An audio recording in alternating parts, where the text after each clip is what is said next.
베드로의 설교를 듣고 3천 명의 사람들이 제자가 되기로 결심을 합니다. 3천 명의 사람들은 어떻게 신앙생활을 하였을까요? 42절에 나와 있죠. 그들이 사도의 가르침을 받아 서로 교제하고 떡을 떼며 오로지 기도하기를 힘쓰니라. 여기서 우리는 초대교회의 특징을 알 수 있게 됩니다. 첫 번째, 초대교회는 가르치는 교회였습니다. 사도들은 잘 가르쳤고요. 그리고 성도들은 가르침을 잘 받아들였습니다. 사도들이 가르쳤는 게 뭘까요? 지금 우리는 구약, 신약, 성경이 있죠. 그리고 신학 책에도 잡혀 있고 종교서적, 신앙과 관련된 자료들이 엄청나게 많습니다. 그래서 신앙 교육을 하기 위해서 말씀을 가르치기 위해서 얼마든지 언제든지 할 수 있습니다. 여건이 조성되어 있죠. 근데 당시 이 사람들은 그런 자료들이 없습니다. 신학 책에도 없고요. 심지어 신약 성경도 없어요. 이 사람들은 구약만 인정하고 있던 그런 시대였고 신약 성경 자체가 존재하지 않았던 시대입니다. 예수님이 얼마 전에 승천하셨기 때문에 오로지 이들이 알고 있는 것은 구약밖에 없습니다. 구약 성경.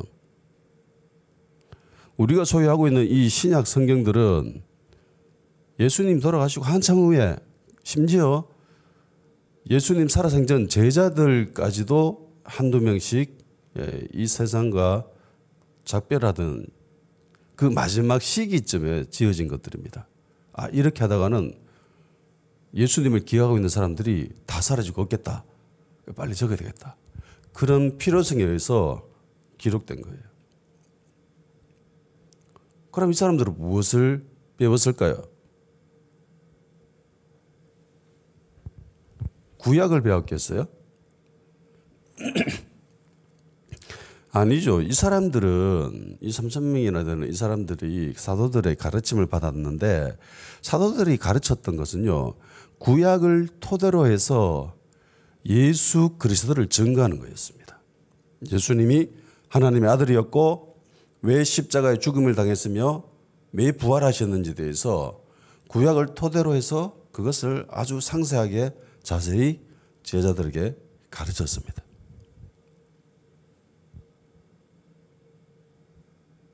이게 쉬운 작업이었을까요?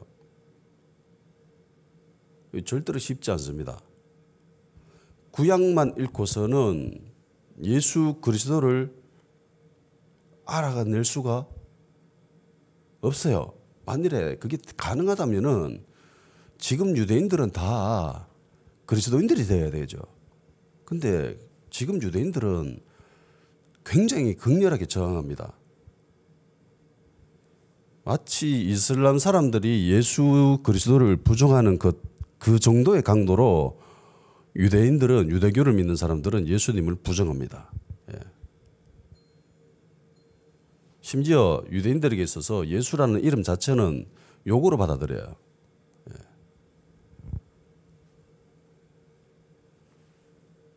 그러니까 이 제자들이 구약을 가지고 예수 그리스도를 증거하는 거, 증명하는 거는 이거는 쉬운 일이 아니었다는 겁니다. 굉장히 힘들고 어려운 작업이었다는 거예요.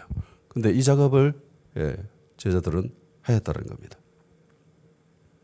신앙생활 하는 데 있어서 가장 중요한 것은 말씀에 대한 것입니다. 이단이 된 것은 기도하지 않아서가 아니죠. 기도 덜해서 이단이 된 게 아니에요. 걔네들 오히려 우리보다 기도 더 많이 합니다. 그들에게 이적과 기사가 없어서 기적이 일어나지 않아서 은사가 없어서 이단이 된 게 아니에요. 오히려 걔네들이 더 활발하죠. 이단이 된 이유는 딱 하나입니다. 말씀이죠. 말씀을 잘못 해석하고 잘못 이해하고 말씀을 잘못 적용함으로 인해서 이단이 된 거예요. 그래서 예수 그리스도를 영접하고 가장 중요시하게 생각되어야 될 분야는 말씀입니다. 말씀을 잘 가르침을 받아야 되는 거죠. 난 가르침 받기 싫어라고 한다면은 굉장히 그 사람의 신앙은 위험해질 수 있습니다. 해서 그 전에 선제되어야 될 것이 목사들이 잘 가르쳐야 됩니다. 목사들이 잘 가르치지 못하는데 성도들이 어떻게 그 가르침을 받아들일 수 있겠습니까? 그죠? 간혹 그런 목사님들이 있어요. 사역지를 돌아본 결과 어떤 본문을 택하든 설교 내용이 똑같아지는 마법을 부리는 목사님들이 있습니다. 구약을 택하든 신약을 택하든 뭐 복음서를 택하든 서신서를 택하든 시편을 택하든 하여튼 본문을 무엇을 택하든 간에 설교 내용이 똑같아요. 결론이 똑같아요. 희한하죠. 마법을 부립니다. 어떤 목사는 결론이 무조건 기도입니다. 창세기를 해도 그러므로 우리는 교회에 모여서 기도해야 됩니다. 이러면서 결론이 맺어집니다. 복음서를 택해도 그렇고 무슨 설교를 해도 어떤 내용의 본문을 가지고 이야기를 해도 뭐 결론은 기도예요. 교회에 와서 기도해야 된대. 그러면서 새벽기도 와야 된대. 새벽기도 안 하면 그건 마귀 새끼들이고 지옥에 빠지는 거라. 그 정도로 기도에 대해서 극렬하게 외치는 그런 분들도 있습니다. 그 어떤 분들은 설교를 하면 꼭 그 설교 내용에 정치적인 메시지가 들어있는 분들이 있습니다. 대한민국이 잘 안 되고 있는 이유는 저 이상한 당을 찍어서 그런 거다면서 걔네들이 정권을 잡아서 그런 거라면서 계속 그런 것들만 이야기하는 분들이 있습니다. 개인적인 정치적인 성향인데 그거는 진리가 아닙니다. 그거는 설교 강단에서 선포해야 될 것이 아닙니다. 그건 잘못하고 있는 거예요. 매우 잘못하고 있는 겁니다. 어떤 목사님들은 설교 내용이 계속 영적 전쟁으로만 채우시는 분들도 있습니다. 귀신이니 마귀니 다 예수 피로 물리쳐야 된다면서 쫓아내야 된다면서 귀신 들려서 그렇다고. 네가 죄 지는 것도 귀신 걸려서 그렇고 네가 신앙생활 잘 못하는 것도 귀신 돌려서 그런 거고 이러면서 귀신을 쫓아내야 된다. 무슨 본문을 택하든 이런 이야기들로 채워집니다. 그런데 과연 그래요? 세상이 우리가 생각하는 것만큼 단순하지 않지요. 살아가다 보면은 야 세상 단순하지 않네, 만만찮네 이런 걸 깨닫게 됩니다. 단순히 흑과 백 이런 논리로 세상을 접근할 수가 없어요. 해석할 수가 없습니다. 마찬가지로 하나님의 말씀에 대해서도 그래요. 뭐 기도만 잘한다고 신앙생활 잘 됩니까? 말씀에 대한 이해가 탁월하다고 해서 신앙생활에 아무 이상이 없고 세상 살아가는 게 그렇게 수월합니까? 아니죠. 그렇게 될 수가 없습니다.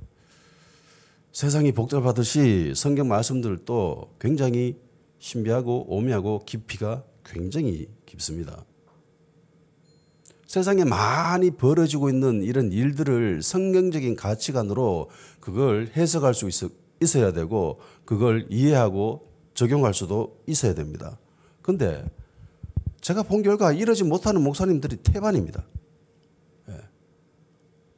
잘못 적용을 하고 잘못 가르침으로 인해서 성도들이 잘못된 길로 빠지는 분들이 굉장히 많아요.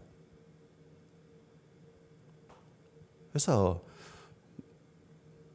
목사들이 잘 못 가르칩니다.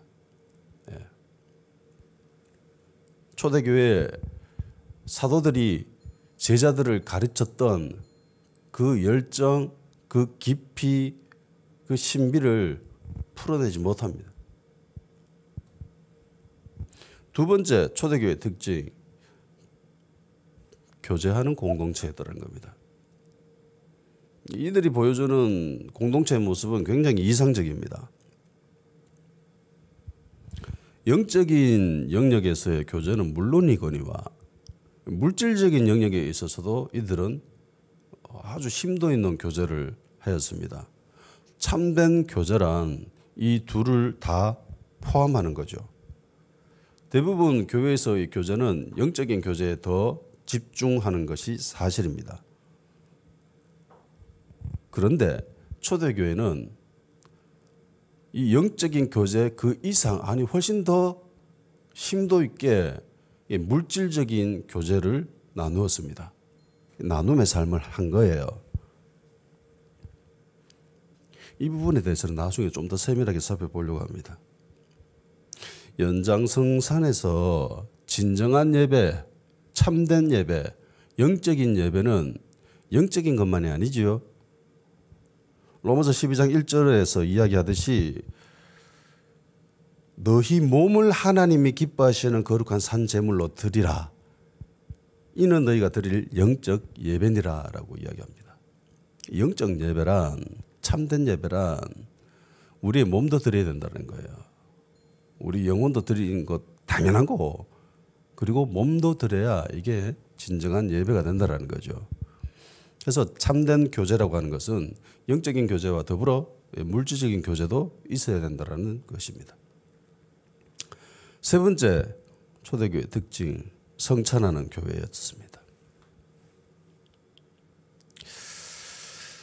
이 초대교회의 특징 가운데 가장 많이 사람들이 오해하고 잘못 해석하는 것이 이 성찬이 아닌가 생각을 합니다. 점점 시간이 흐름에 따라서 현대 교회가 시간이 갈수록 이 성찬의 의미가 점점 더 약해지는 것 같아요. 성찬을 1년에 몇 번 하지 않습니다. 대부분 교회들이. 그리고 대한민국의 대부분의 교회들은 장로교죠. 장로교라는 말은 칼빈이 주창한 기독교 체계를 따른다라는 의미입니다. 칼빈이 세운 교회 정치 형태가 장로교예요. 그러니까 장로교란 말은 칼빈주의와 똑같다는 말이에요. 그런데 칼빈은 이 성찬에 대해서 뭐라고 이야기했을까요? 1년에 몇 번 안 드려도 된다라고 했을까요?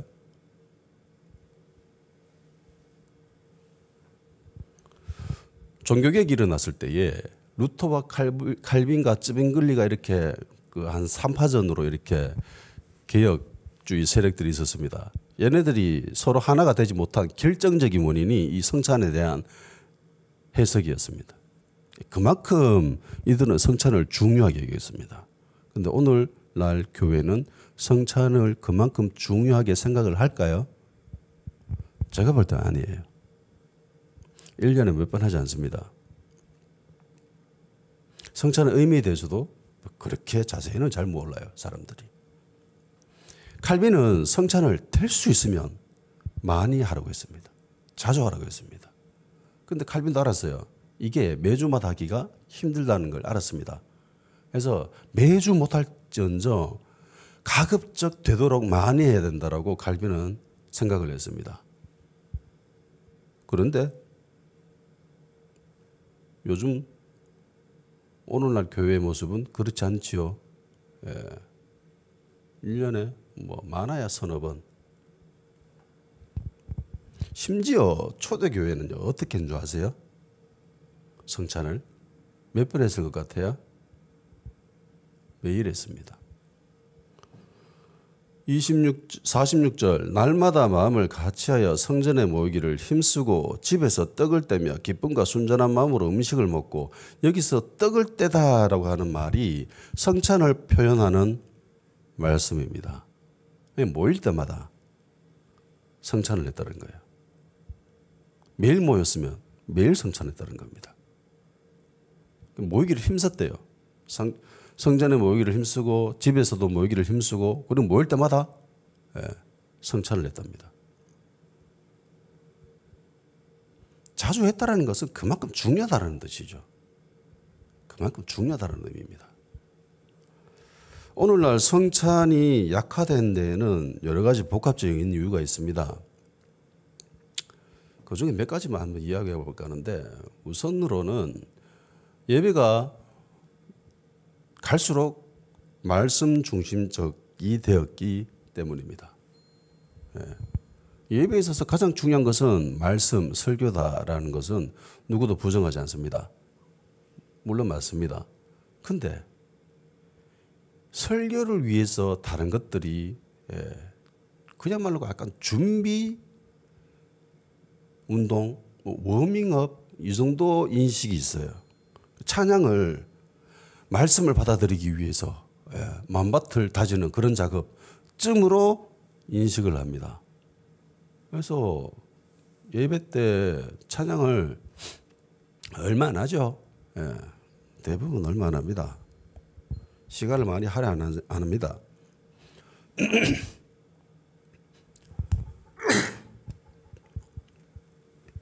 거기다가 예배 시간은 대부분 교회가 암묵적으로 정해져 있죠. 11시에 시작해가지고 12시에 마칩니다. 좀 길면 12시 10분. 그 전에는 끝내야 돼요. 그 시간 안에 1시간이나 1시간 10분 안에 모든 예배를 끝마쳐야 되는데 한번 생각해 보세요. 그 가운데 찬양을 해야 되고 뭐 교동문도 읽고 뭐 대표기도 해야 되고 뭐 앉았다 일어섰다 하고 말씀 읽고 설교하고 설교 끝나면 또 찬양했다가 헌금기도 하고 헌금 시간 가져가 헌금기도 하고 축도 하고 그 모든 예배 요소들을 다 집어넣으면은 1시간도 빠듯해요. 근데 거기다가 성천까지 집어넣어봐요. 1시간 10분 만에 끝나겠습니까? 택도 없습니다. 안 돼요. 빨리 제 시간에 마치고 그 다음에 스케줄을 해야 되는데 밥 먹고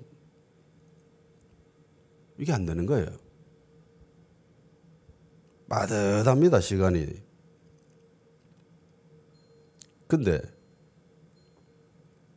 교회 성도가 몇십 명 다니면은 어쨌든 한 비벼 볼 만합니다. 도전해 볼 만하죠. 근데 교회가 점점점 대형화되어 가고 있죠.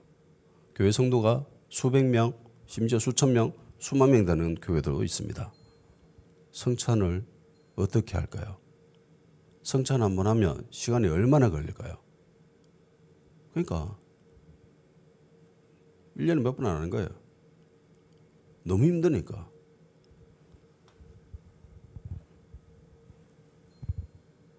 예전 청년부 시절 때 사람들이 1부, 2부, 3부, 4부 이렇게 나눠서 이렇게 대예배를 드리잖아요. 예. 그때 아이들 가르치고 있던 시절이라서 1부 예배 드리고 가서 교육기관에 가서 뭐 학생부, 청년부 이런 거 다 섬기고 올라왔는데 예배 마쳐야 되는데 안 마치는 거라. 시간이 지나도. 1부 예배는 사람들이 몇 명 참석을 안 합니다. 대부분 교사들이 모여져 있기 때문에 성찬도 금방 끝나요. 근데 2부 예배 이러되면은 교회 대부분 성도들이 다 거기 참석하기 때문에 성찬은 시간이 정말 많이 걸리거든. 예배를 마쳐가지고 밥 먹어야 되는데 안 마치는 거라.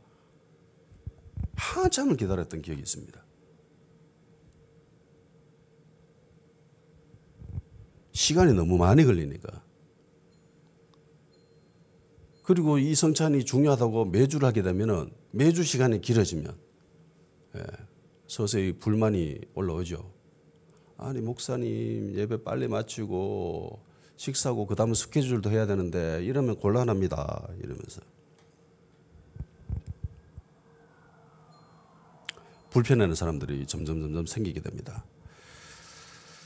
성찬은 우리가 생각하는 그 이상으로 훨씬 중요하거든요. 나중에 시간이 된다면 성찬에 대해서도 한번 이야기해 볼 시간이 있었으면 합니다. 네 번째 교회의 특징, 오로지 기도에 힘썼습니다. 우리가 가장 많이 잘 알고 있는 초대교회의 특징이죠. 초대교회라고 하면은 대부분 사람들은 기도하는 교회를 떠올립니다. 우리의 인식처럼 초대교회는 기도하는 교회였습니다. 기도하는 교회는 성령이 역사하는 교회라는 등식이 성립되어 있죠. 여기서 한번 질문 한번 해봅시다. 초대교회 성도들은 어떤 기도를 했을까요? 초대교회가 기도를 많이 했다는 건 우리가 알아. 그건 누구도 부정하지 않아요. 그렇다면 이 사람들은 어떤 기도를 했을까? 오늘날 현대교회 성도들이 하는 기도와 그들이 하였던 기도의 내용이 같았을까요? 아니면 다를까요? 나는 차이가 있다고 보는 입장입니다. 물론 차이가 없을 수도 있겠죠. 사도행전 4장에 보면은 초대교회 성도들이 기도한 내용을 알 수가 있습니다. 4장 29절 30절 주여 이제도 그들의 위협함을 굽어 보시옵고 또 종들로 하여금 담대히 하나님의 말씀을 전하게 하여 주시오며 손을 내밀어 병을 낫게 하시옵고 표적과 기사가 거룩한 종 예수의 이름으로 이루어지게 하옵소서 하더라. 4장을 보면은요, 4장도 2장과 비슷한 패턴을 보이고 있습니다. 그래서 이들이 한 기도 내용도 유사하다는 것을 알 수 있습니다. 초대교회 성도들이 한 기도 내용을 한마디로 표현하라면은 하나님 나라예요. 하나님 나라를 이루는데 이들의 목적이 있었습니다. 개인의 성공, 출세, 건강, 회복 이게 목적이 아니었습니다. 초대교회 성도들이 한 기도의 중심은 늘 예수 그리스도가 있었습니다. 사람이 아니에요. 이 부분이 가장 큰 차이라고 저는 생각합니다. 현대교회 성도들, 나를 비롯한 대부분의 현대교회 성도들이 하는 기도는요, 인간 중심적입니다. 인간이 좀 더 행복해지기를 원하고 내가 지금 문제가 있고 어려움이 있는데 이걸 해결해 주십시오 라고 하는 기도가 대부분을 이루고 있습니다. 인간이 좀 더 나아지기를 원하고 인간이 이런 어렵고 힘든 문제에 있는데 여기에 대해서 벗어나기를 원한다. 대부분 이런 목적의 기도가 주를 이루고 있습니다. 그런데 초대교회는 목적이 조금 다르죠. 결이 다릅니다. 물론 현대교회나 초대교회나 사람이 아프다 그러면은 치유를 위해서 기도를 했습니다. 사장에 나오는 이들도 치유를 위해서 기도하죠. 근데 왜 치유가 되어야 되느냐라는 그 목적에 있어 그 원인에 있어서는 다르죠. 우리는 인간이 병이 나가지고 좋아지기를 원하고 행복해지기를 원하고 더 나은 삶을 살아야 된다라고 하는 의미에서 기도를 한다면은 이들은 이 일로 통해서 하나님 나라가 세워지게 하시고 이 일로 통해서 예수 그리스도의 이름이 드러나기를 원하는 그 목적으로 치유 기도를 한 겁니다. 그래서 달라요.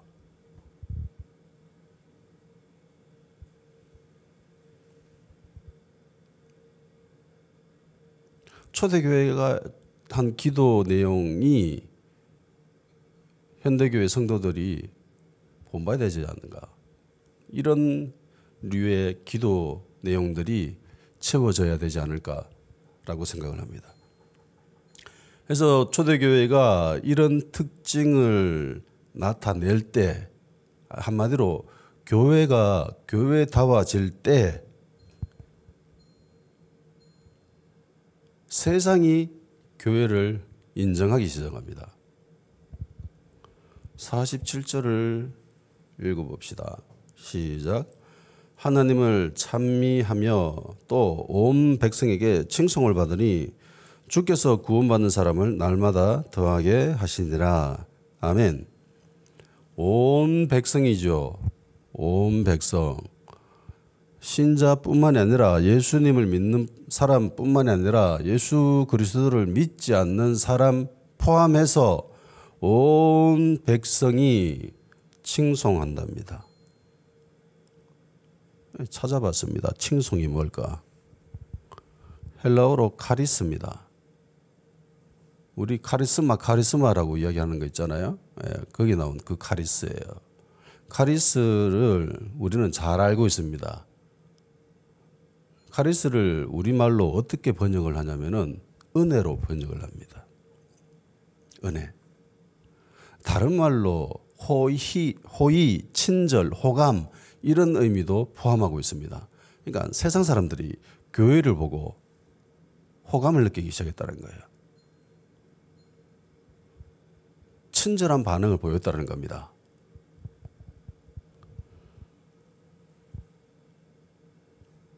그리고 교회가 보여준 그 호의를 통해서 예수님을 안 믿는 사람들이 저 아들은 뭔가 다르네. 저 아들은 내가 인정한다라고 하면서 어떤 이들은 그 길로 통해서 예수님을 영접하기도 합니다. 실제로 초대교회 역사를 살펴보면요, 예수님을 믿게 된 많은 사람들이 하는 공통적인 이야기가 있습니다. 그게 뭐냐면은 그리스도인들이 너무 착하다라는 겁니다. 그리스도인들이 너무 착해가지고 내가 예수 믿었다. 이게 초대교회 역사를 보면은요, 초기 교회의 모습이었습니다. 대부분 사람들이 전도받고 예수 믿은 게 아니라 그리스도인들이 너무 착하니까 거기에 감동받아가지고 예수님을 믿게 되었다는 거예요.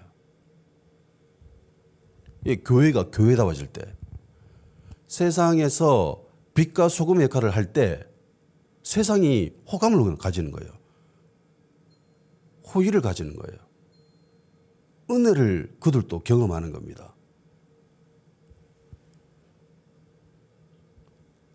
어떤 사람들이 이야기합니다. 교회가 아무리 세상에서 빛과 소금의 역할을 해도 세상은 교회를 적대시한다, 공격한다 라고 생각하는 사람들이 있습니다. 과연 그럴까요? 그런 사람들도 있지만 아닌 사람들도 있다라는 겁니다. 아닌 사람들 중에는 그걸로 통해서 예수님을 영접하는 그런 일도 일어나는 거예요. 어떤 사람들은 이야기합니다. 그래, 나는 예수를 안 믿지만 예수 믿는 너거는 내가 인정해 줄게. 너가 참 대단하다. 세상이 그렇게 인식한다는 겁니다. 그렇게 인정해 준다는 겁니다. 교회에 하나님이 함께 하시는 그걸 보게 되면은 세상 사람들이 인정해 줍니다. 출애굽한 이스라엘 백성들을 보면서 가난한 사람들은 두려워하죠. 무서워합니다. 인정합니다. 와, 대단하다. 적대하는 세력도 있었지만은 그 중에 일부의 사람들은 동참하기도 하죠. 나도 하나님의 자녀가 될래. 이미 이집트에서 탈출할 때부터 거기에 편성하는 사람들이 있었습니다. 모세가 첩을 취하잖아요. 그 첩이 유대인이 아니죠. 이스라엘 백성이 아니죠. 구스 여인이었습니다. 이방인이었습니다.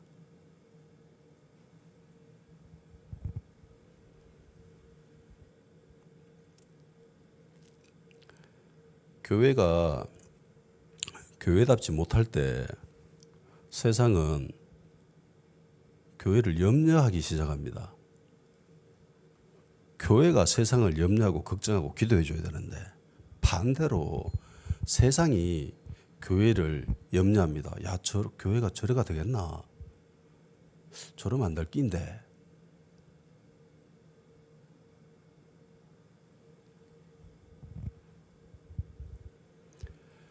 이 말에는 세상 역시 교회가 어떠해야 된다는 것을 알고 있다는 거예요. 교회가 어떤 태도를 가지고 있어야 되고 교회의 기준이 어떠해야 되는지에 대해서 세상도 너무나 잘 알고 있다는 뜻입니다. 그 수준에 도달해야 되는데 그 수준에 미치지 못하는 모습을 보면서 세상이 염려하기 시작하는 거예요. 걱정하기 시작하는 거예요. 실제로 간혹 뉴스에서 교회의 모습, 이런 모습 때문에 TV에 나오는 걸 보게 됩니다. 그러면서 뉴스 앵커가 교회를 걱정하죠. 심지어 그 앵커는 예수를 안 믿어요. 교회를 안 다니는 사람인데도 불구하고 교회를 걱정합니다. 그거 볼 때마다 쪽팔려요. 진짜 부끄럽습니다.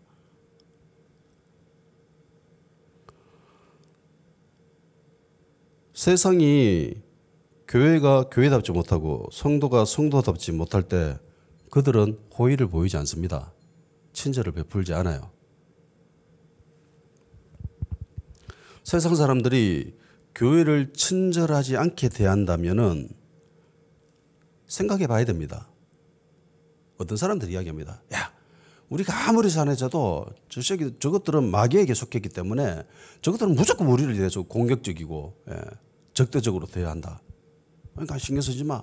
오히려 그들이 우리를 적대시하고 공격하면은 아, 내가 신앙생활 잘하고 있구나.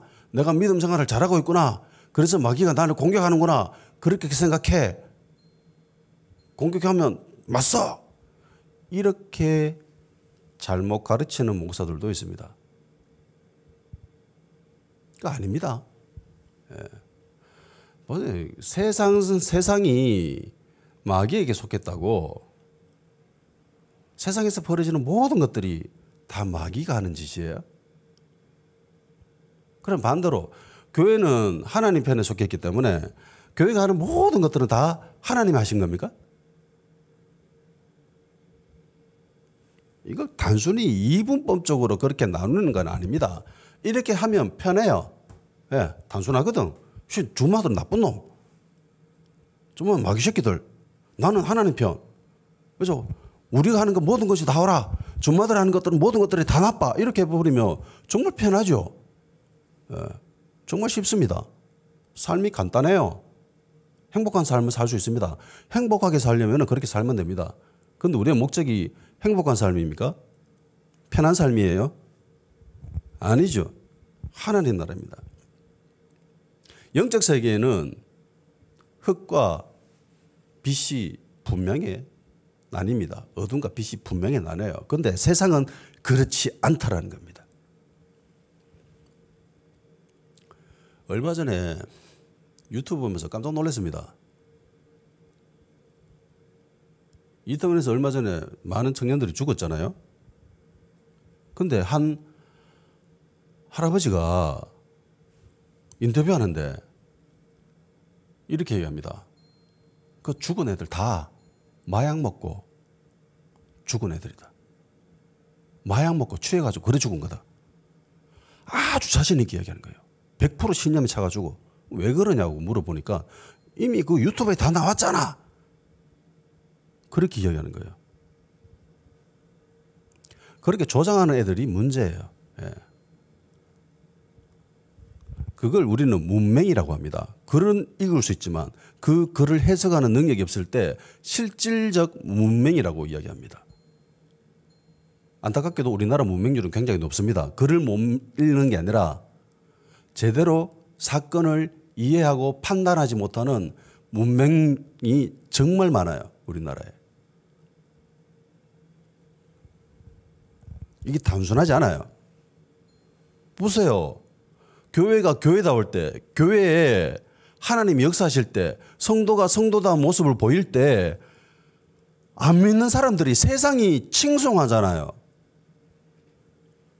이건 어떻게 설명할 거야? 그럼 예수님도 말씀하셨잖아요. 너희는 세상에서 빛과 소금이다.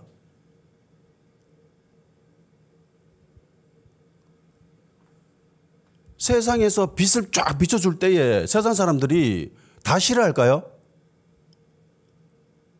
그럼 마귀 새끼들이라가? 마귀 편에 속해서?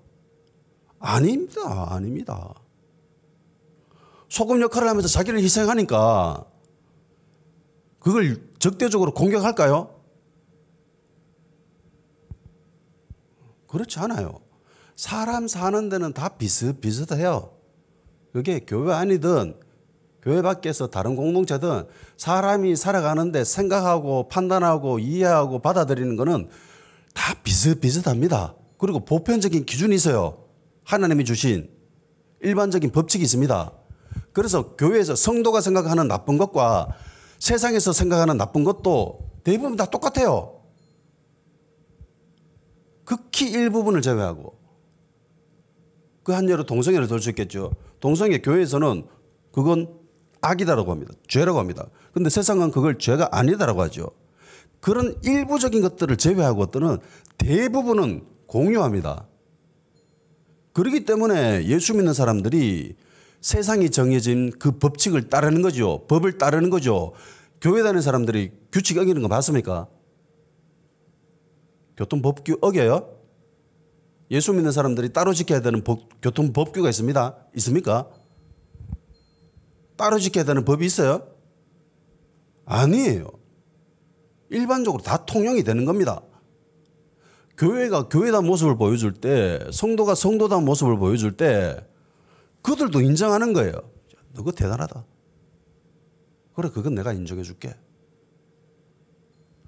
믿고 안 믿고는 다른 문제고, 일단은 교회가 교회다운 모습을 보일 때 세상은 칭송합니다. 호의를 보여주고 호감을 보여주는 거예요. 그걸로 통해서 많은 사람들이 예수님을 영접하기도 합니다.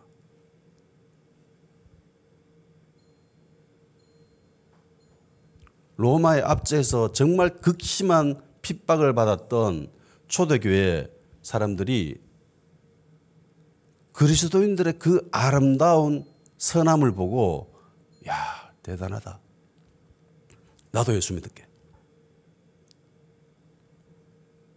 잘 몰랐지만, 예수님에 대해서 잘 모르지만, 십자가 의미도 잘 모르지만, 보혈에 대해서도 잘 모르지만, 그걸 이해하고 있었던 성도들의 아름다운 선함을 보면서 호감을 가지고 그 호감이 그리스도를 영접하게 만든 겁니다.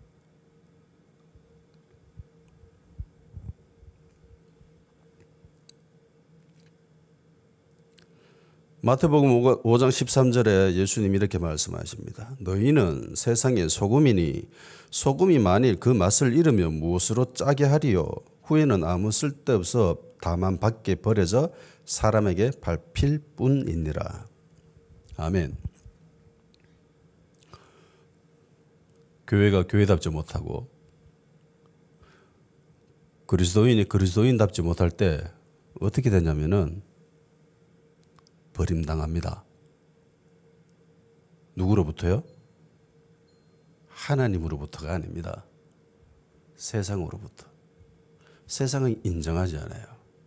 세상 사람들에게 밟힙니다. 사람에게 밟힐 뿐이니라 라고 하잖아요. 그래서 교회가 교회다워야 합니다. 초대교회의 특징은 교회다웠던 거예요. 초대교회 그리스도인들의 모습은 그리스도인다웠습니다. 그래서 세상으로부터 칭송을 받았습니다. 교회다운 교회, 성도다운 성도가 되기를 주의 이름으로 축원합니다. 기도하는 시간 가집시다. 말씀이 살아 역사하여서 잘 가르치고 잘 가르침 받는 교회 되게 하여 주시옵소서. 참된 교제가 일어나는 아름다운 건강한 공동체가 되게 하시고 예배가 회복되고 그리고 기도에 전념하는 교회, 무엇보다도 교회는 교회답고